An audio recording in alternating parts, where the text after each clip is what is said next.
Hello, everyone. Welcome back to Are You Smarter Than a Libertarian? I'm your host, Jeff. And today's episode is going to be a really interesting one. It's going to be kind of a seminar. It's going to be a little longer than usual, but it's going to be well worth it. It's going to be very enlightening for current political events going on in this country.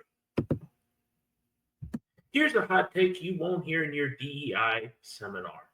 One of the most devastating critiques of race-based activism in America wasn't written by a conservative or even a libertarian. It was written by a former communist, and not just any communist, Manning Johnson, a black man who spent 10 years climbing the ranks of the Communist Party USA before saying, nope, I've seen enough. His 1958 book, Color, Communism, and Common Sense, is an insider's expose into how Marxists weaponized race in America, not to uplift anyone, but to destabilize society and pave the way for revolution. Now, you may be asking, who is Manning Johnson? Manning Johnson isn't just some random guy ranting on a blog. He was a high-ranking member of the CPUSA in the 30s and 40s. He joined because he thought communism could solve racial injustice. Makes sense, right? Capitalism wasn't exactly giving black Americans a fair shake at the time, and communists came in promising equality and justice. But after a decade, Johnson realized, as most everyone does, it was all a con. Black members weren't equal, they were pawns. White party leaders, under Moscow's thumb, exploited racial grievances to stir chaos, division, and revolution. Johnson left the party, testified before Congress, and shortly before his death in 1959, published this book as a warning. Communists don't care about racial justice, they care about power. The preface. Oh, Roosevelt sets the stage. The book opens with a preface by Archibald Roosevelt, son of Teddy Roosevelt.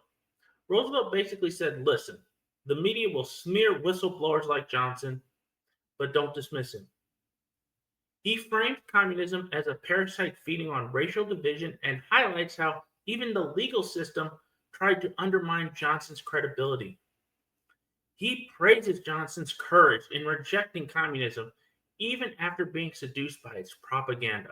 Quote, Manning Johnson is a man of ability and education and fell under the spell of communist propaganda. Translation, smart guy, wrong crowd, big lesson learned. Now we're going to go over some of the key chapters of his book. And you can go and read this book. It's a great read. Chapter 1, In the Web. Johnson talked about being recruited through communist front groups like the American Negro Labor Congress. They trained him in agitation, violence, espionage, standard community organizing stuff. He exposes how white communists controlled black recruits, even using what he called bedroom politics. That is, sending white women to seduce black leaders for leverage. And the big lesson? The smiling utopia of equality was just a mask for a raw power grab. Quote, the ends justify the means. He must be able to live a Jekyll and Hyde existence. Sound familiar? Listen to any modern day leftists. Chapter 2, Subverting the Negro Churches. Churches were a problem for communists. All religions are a problem for communists. They promote faith, morality, and community. All things that resist Marxist materialism. So the party changed tactics. Instead of attacking Christianity outright, they infiltrated it. Ministers were bribed or flattered into pushing communist-friendly peace campaigns and civil rights agitation.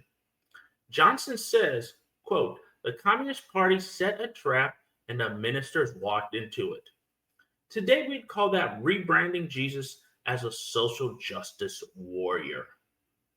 Chapter 3, The Red Plot to Use Negroes. Johnson reveals a directive from Stalin himself to use black Americans to destabilize the United States, even if millions die in the process. Well, that's kind of par for the course for Stalin. Organizations like the National Negro Congress were set up as vehicles for communist goals. Johnson's point, Communists don't care about black liberation. They care about revolution, period. Chapter 4, the bane of red integration. Here's where Johnson sounds downright libertarian. He argues that forced, top-down integration was never about harmony. It was about division. Communists opposed things like black-run hospitals because they represented independence. Instead, they pushed for conflict that fed dependency and resentment. His comparison to Chinatowns and Little Italies, brilliant. Those communities thrived by building their own institutions. Johnson says Black Americans were robbed of the same path by ideological manipulation. Wow, this is really paralleling today.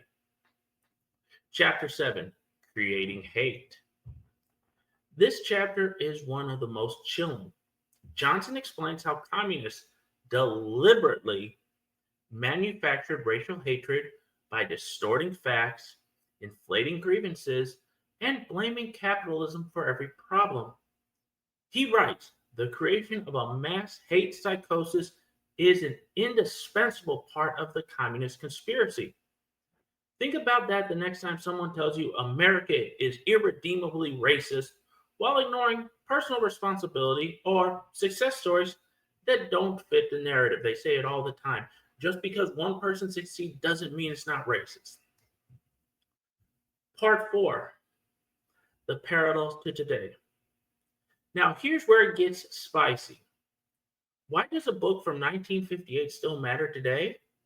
Because the tactics Johnson described are alive and well. Swap out CPUSA for BLM Inc. or DEI bureaucracy, and you'll see the same pattern.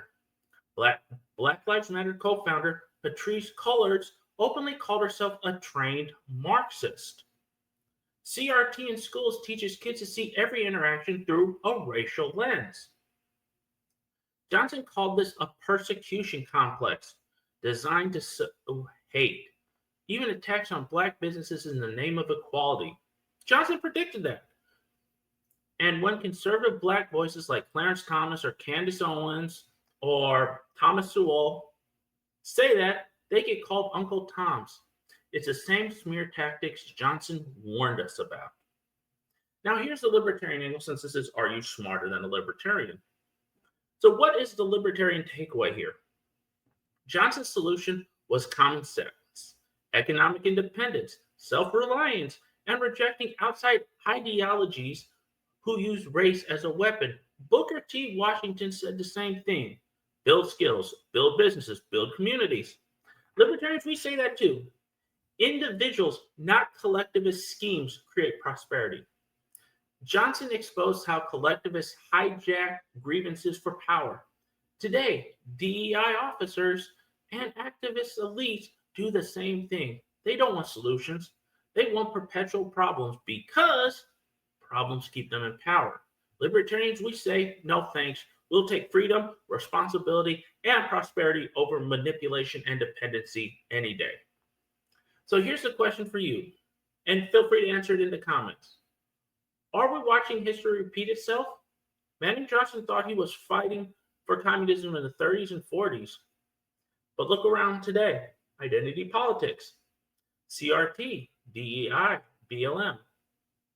Aren't these just new wrappers for the same old playbook?